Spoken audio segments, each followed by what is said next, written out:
from the mountain to the prairie to the ocean white with gold. God bless America. This is your Watchdog in Yorktown and President of the United Taxpayers of Yorktown. And this is the Watchdog Report. Our anniversary is happening right now, start of the 7th year of our show. And mostly every week I've had somebody new in those 7 years. So I want to thank Dennis Tate for helping us out, and Nick DiTomaso's show, taping it. So happy anniversary, Dennis. Thanks again for all your help. So tonight we have a special guest representing District 2. She wants to represent District 2 in, let me introduce you as Andrea Rendo. Andrea, let you explain that you're running for county legislator in District 2, right? Okay, I gotta get that across, okay. So listen, thanks for being here so much. Thank you for inviting me. Yes. As we always start, it's a little bio about yourself. Tell the people out there who you are and why you're running and all this stuff, so okay? Absolutely. And then we'll go. My husband and I moved to Pound Ridge in 1998 because we thought it would be a great place to raise a family. We didn't have any children yet, and we did. And it's been fabulous. We lived in Pound Ridge from 1998 till 2006. We moved to South Salem. In the interim, I started my own law practice with my business partner. We've been in business for about 11 years. Okay. We practice mostly concentrating in areas of criminal defense, personal injury, civil litigation, and throughout this course of time, I've had 2 children. Great. I've remained active in my community, chairperson of the Lewisboro Republican Town Committee, and so I've been balancing business, family, community service since the time we moved to Northern Westchester. And let me tell you, Northern Westchester is just a beautiful place to live, and the area that we live in is fabulous. And really, the main reason why my husband and I decided that this was a really good opportunity for me to serve the community is because we really want to preserve Northern Westchester for what it is. And you know, at this point, I don't feel that the interests of the residents in Northern Westchester have been properly represented down on the County Board of Legislators. Okay, now, the County Board of Legislators, you have 17 Yes. members, right? Okay. And your district is District 2. What does that cover? My district covers North Salem, South Salem, Pound Ridge, Bedford, Mount Kisco, and part of Somers. Oh, okay. Oh, Somers. Okay. Oh, that's great. Yeah, I'm a campaign manager for Gregory Kane, who's going to be your partner as a team to try to get the number of Republicans on the county legislature. So, which Rob Astorino, as county executive, has been doing a good job. Yes. Okay, county taxes is about, I guess, 15–18% of your total property taxes. Yes, so about that. So compared to schools, it doesn't seem much, but when you add all the taxes together, it's an awful lot. Yes. Okay, and especially in your area and where I live in Yorktown, taxes are unbelievable, and the county's always labeled highest taxes in the nation. Yes. So I thought it would be changing with Rob Astorino because he did like 3 years of 0, you know, to most districts, and so it's coming down. So and then I think they had lost their AAA rating, and then they got AAA. Now they have a AAA again. I believe it was restored. Restored, okay. Well, because under his administration, he was able to reduce the tax levy by 2%, and then we kept it, or he kept it, at a 0% tax increase for the past several years. So we've been at a status quo. Nothing has gone up. So that's been very good. Oh, so that's good. And usually, along with that, it's called a surplus or a fund balance. Yes. I don't know what they have, but I remember in the years past, like $130-something million as surplus. Nobody wants to mention that, but it sticks in my craw all the time. In any level of government, when you have a surplus, and too much means you've been overtaxed the people. So, how would you, well, I know you're just running for the first time, so probably you'll give me a great answer. How would you help lowering the budget if you can? I know you haven't seen anything, so. Well, I have to tell you, it seems to me that the problems that government faces are relatively similar on all levels. on the town level, on the county level, on the state level.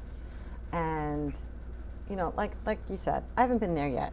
You know, I haven't been in the room yet. Yeah. But I think the first thing you have to do is go to all your departments and your agencies and ask the people who are there, okay, let's sit down, let's go through the budget.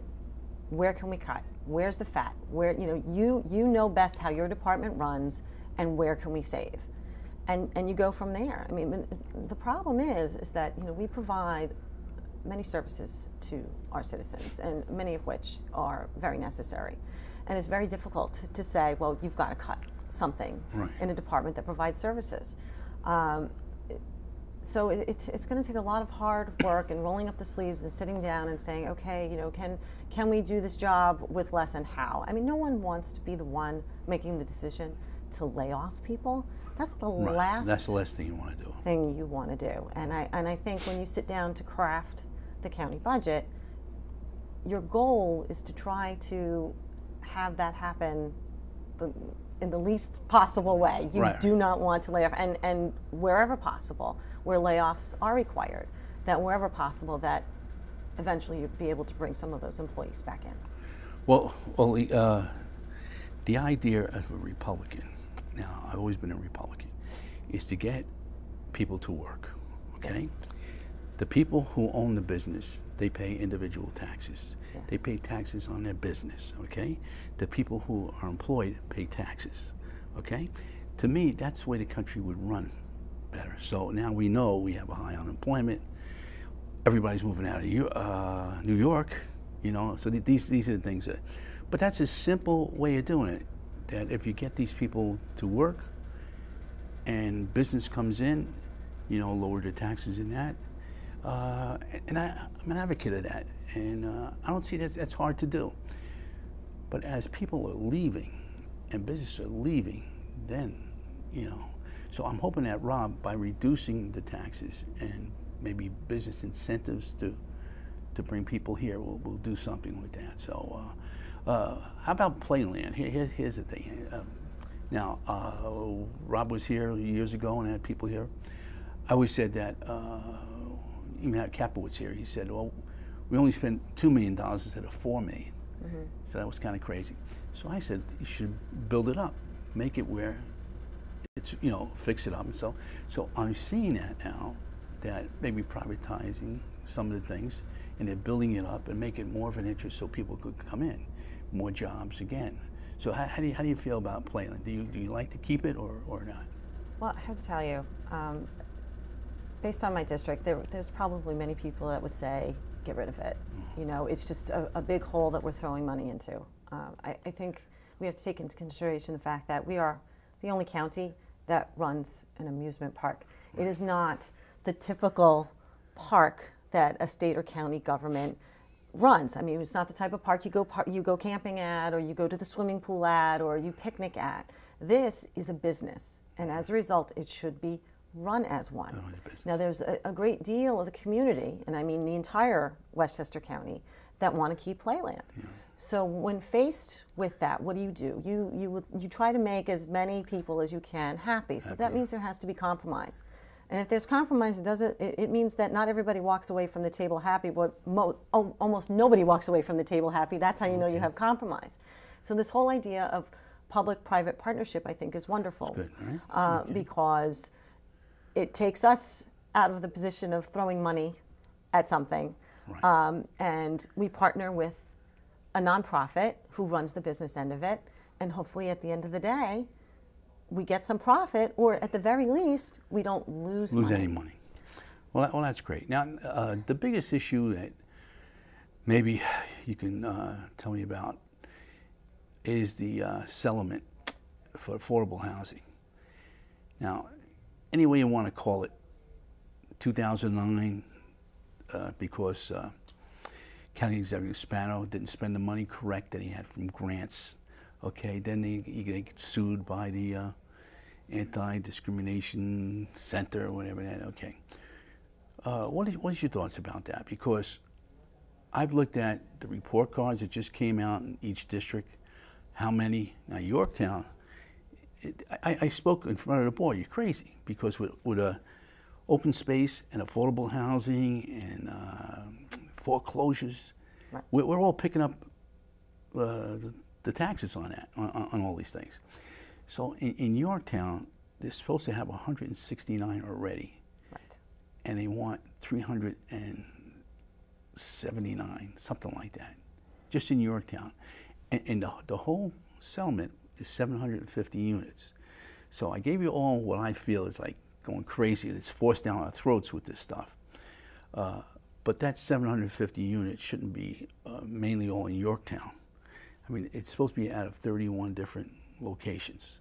Well, Yorktown isn't the only one that got those lovely report cards. Every town, the 31 towns that were designated as areas that affordable housing needed to go in, got those report cards. And Bedford, Bedford has a great area in that it has village, it has town, it has very rural, it has a little more urban. It's much more diverse. Now they've built a good portion of units there already, but the report card says that they feel that their benchmark obligation is to build another 300 more affordable housing units. In Lewisboro, they want over 200 units. In Pound Ridge, I believe another 78 units. In North Salem, I think close to 100. And they're saying that that the towns have not met their benchmark obligations, and this is in report cards that were issued by the Monitor. And the Monitor, that position was only created as a result of the HUD settlement. So we've heard that, oh, well, those aren't, we're not saying that those numbers have to be, have to come about. But when you use words like obligation and benchmark and things like that, to me, it sounds like they're not allowing the towns to do what needs to be done. The settlement says there has to be a minimum of 750 units. Clearly, that indicates that it's HUD's intention that that be a floor and not a ceiling. Right. But all those, if you look at all those numbers, you got to add up to more than that. You have to add them up. So, there are certain requirements in the settlement as to what type of housing needs to be built, what types of circumstances, how much of it has to be rental, how much of it has to be single family, how much, it's all outlined. And what the requirements are for people to afford to apply for that affordable housing. Right. And I think what's very interesting is that when each one of the towns come up with a plan on how to build affordable housing within their towns, and it's accepted through the settlement that they are then required to market those properties. But they are required to market the properties outside the county. And although it's, for argument's sake, anyone can put their name into the lottery, people who already reside in Westchester County, they get no priority over anyone who lives outside the county.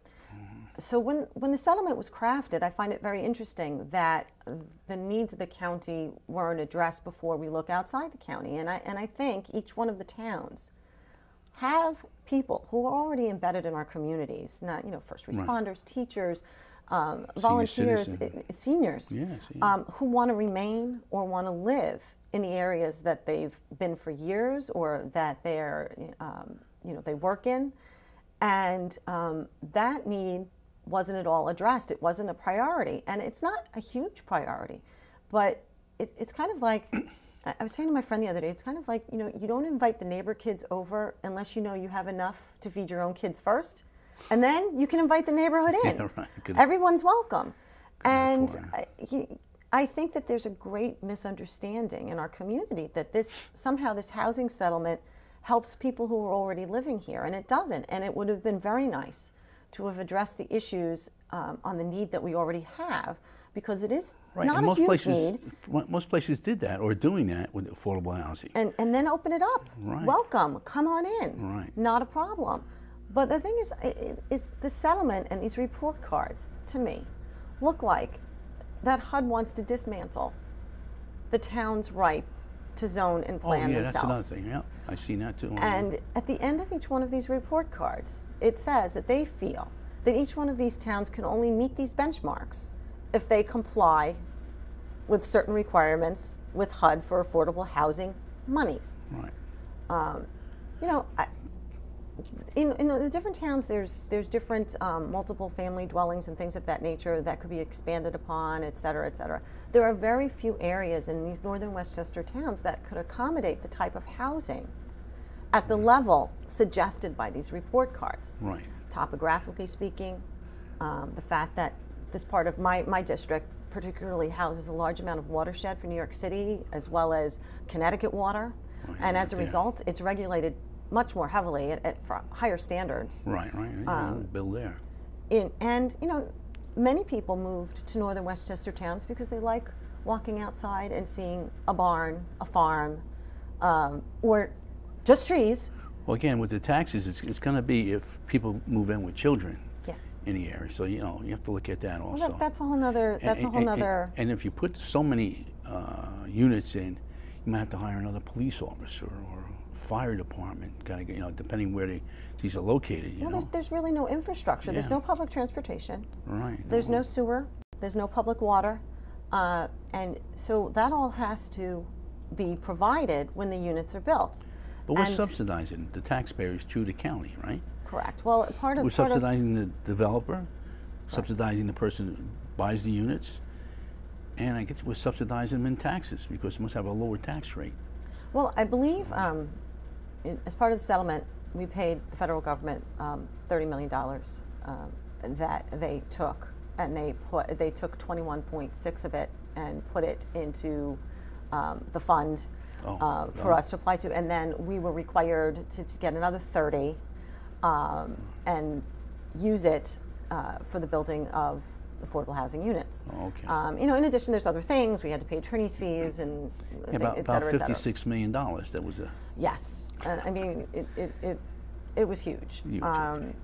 But that being said, I don't really think anyone looked closely at what they were asking the communities in northern Westchester to do. How about your opponent?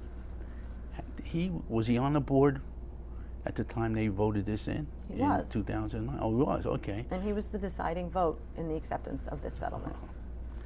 So that's got to be one of your campaign bullets. So why did they figure that was a good idea? Or because they didn't want to go to hire a lawyer to fight it? It would have been too expensive? But it seems like it's now HUD is going one step over, that they're trying to get these, like you said before, zoning changes and stuff. So Rob Esserini's fighting that, right? Yes. Okay, so he's got a lawyer team to fight that? Okay, all right. And as a lawyer, you understand what is necessary to keep the settlement where it's supposed to be. Well, the settlement is very interesting in this. It was never determined that any of the zoning ordinances that currently exist are discriminatory or exclusionary based on race. That determination was never made. And as part of the settlement, the county is required to do an investigation and an analysis of the local zoning and planning ordinances to make a determination as to where they are exclusionary. And I know that Rob Esserino had hundreds of different points examined in the zoning regulations throughout the county, and none of them concluded that zoning was exclusionary to minorities. Right. People live where they can afford to live, right.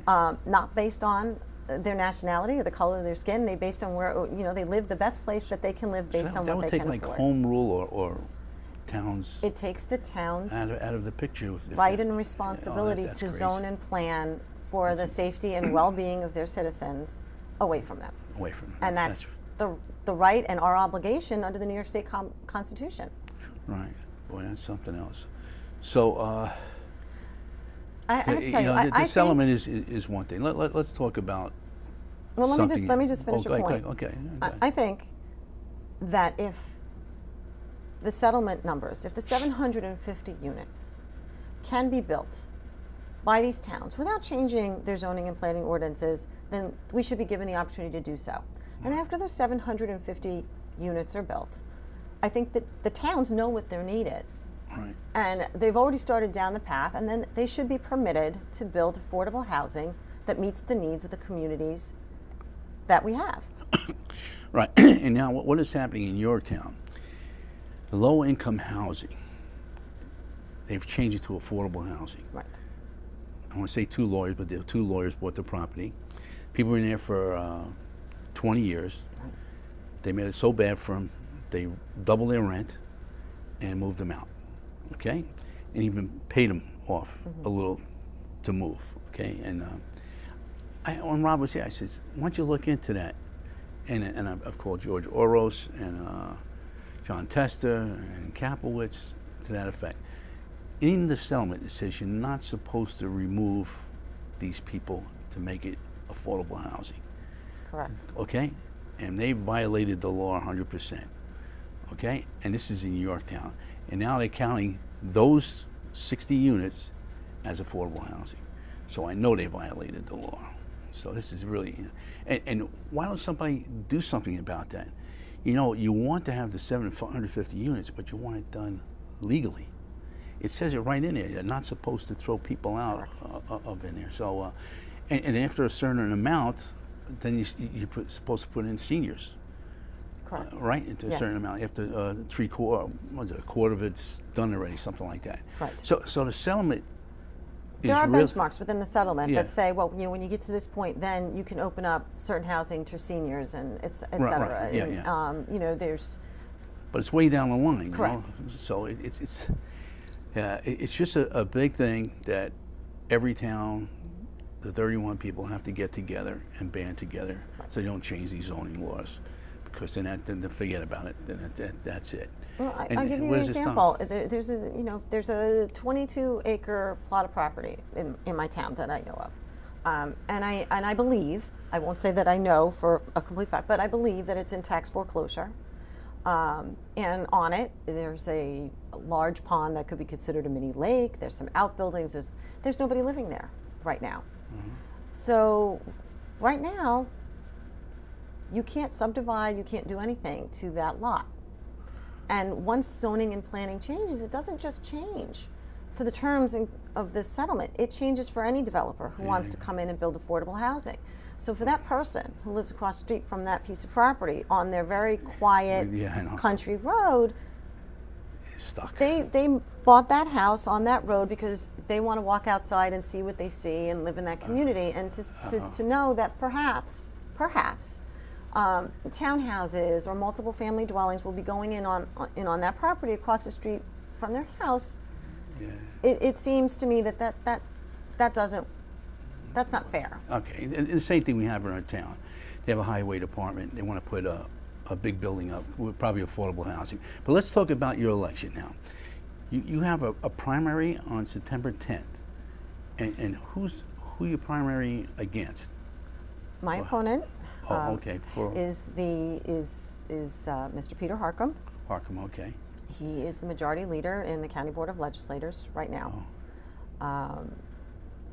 Right now, I am collecting signatures, independents, voter signatures. Independent line. Correct. Okay. So that I can give the independents voters an opportunity to ballot in September, to go in and write in my name, because they want me to be the candidate on the independents line in November. Okay. Now that's good. Now it's a write-in. Yes. So, quick thing. I ran for a councilman in Yorktown as a Republican, my own Republican Party. I hate to keep saying this, but they knocked me off the ballot as a district leader. Okay, and they put 2 people in. But I had to go for write-in. So I had a little card and showed the people exactly how to spell my name, which is neat, that is important, and where it's going to be located at the bottom of the ballot. So that's really hard to do. Believe me, really, it's really hard. But it gives you an equal balance with all the people that are independent. Now, people on the independence line don't realize what they're doing because they want to be independent. It's not to be the same thing as being on the Independence Party. Okay? Well, I've been running into that a little bit. Yeah, so many people, I will not say all, there are many people who, when they registered independents, thought they were registering as an independent voter, and what they really wanted to be was an unaffiliated voter. Right. Now that's. But there are a number of people who knew exactly what they were doing, and they do know what their party stands for and what the platform is. But that being said, every person that I've spoken to, every door that I've knocked on, They have been extremely welcoming and open to the idea that they would have the opportunity to choose their own candidate in September. So that was encouraging. See, the non-affiliate, now the United Taxpayers of Yorktown, after this election, I'm going to go all out to get everybody to change to non-affiliate. They can still have the parties, but with all the corruption that goes on, with all the finance money and into elections and all this stuff, I think that's the best way to go, because then people know. And what they have to change, because they have in other states, that you can vote in primaries. It's going to be a lot to do, but we pick out issues that I think is really necessary, and we've seen it over the years, especially when you see the dirty politics, what happens when you run. So, so listen, well, so I'm an optimist, and I can tell you so far, okay. I haven't encountered any of that myself. So, and I don't intend to. So you're going to have debates. Yes. Then you're going to encounter debates, okay? Which is what good. I found, unfortunately, is that many of the times the negative things that come out that create the stigma, they really don't come from the candidates themselves. It comes from people around the candidate or that create the situation, and not the candidate themselves, thinking that they're helping or something. And in my experience, it hasn't been the candidate. So we shall see. The debates will be the debates, and the issues will be the issues, and it'll be my opponent and I sitting there answering the questions, and no one else. And I think that's the most important thing for people to pay attention to. Well, how about this issue? I just plant seeds all over the place. Now, Astorino was at a meeting in Yorktown. I want to take off the sales tax on home heating oil. Right. Okay? Then even said just for the heating season. I try to do that. Okay? They can make it up in different ways. Okay? But people are suffering. To me, if I was running as a candidate, I would pick up that one thing, because nowhere in New York State except Westchester County has a sales tax on home heating oil. And the last thing I want to say, as a lawyer, I work in a court. They just increased the surcharges on tickets for the state. And on the being that they say, well, we'll charge people more money so they'll drive safer. So listen, you got 1 minute to go. Please look into that camera and tell the people why they should vote for you, okay? My name is Andrea Rendo. I live in Northern Westchester. I own a business in Northern Westchester. I'm a mom in Northern Westchester. I do not feel that the interests and concerns of my friends, my family, my neighbors have been properly represented on the County Board of Legislators. And I want the opportunity to go down there and work for you. November 5th, I'll see you then. Okay, that's November 5th is the election, and September 10th is the primary for the independence line. Yes. Okay. That's great. So listen, I really appreciate you coming here. Thanks for having me. It's great information that you know about the settlements. It was probably one of the biggest issues that's going on. And there's so many others that the main thing is taxes, So I don't know, when you look at it or when you speak in these debates, just think of the people, okay? Because we don't want any but more people leaving New York State or Westchester County. And I don't understand how people on fixed incomes could, pay their taxes. Unless you're rich, you can stay here. So listen, thank you so much. I wish you the best of luck in your election. Thank you very much. And anytime during the election, you can come back. Thank you. Folks, thanks for watching. Now you heard Andrea. When you see her out there, vote for her in her district. We need another person who thinks like Rob Astorino, and we'll team with Rob Astorino and other members of the county executive. And listen, this is Greg Kane, county legislator for District 4. Thank you so much for watching. We'll see you next week. And don't forget to go to your assessor's office if you need any help.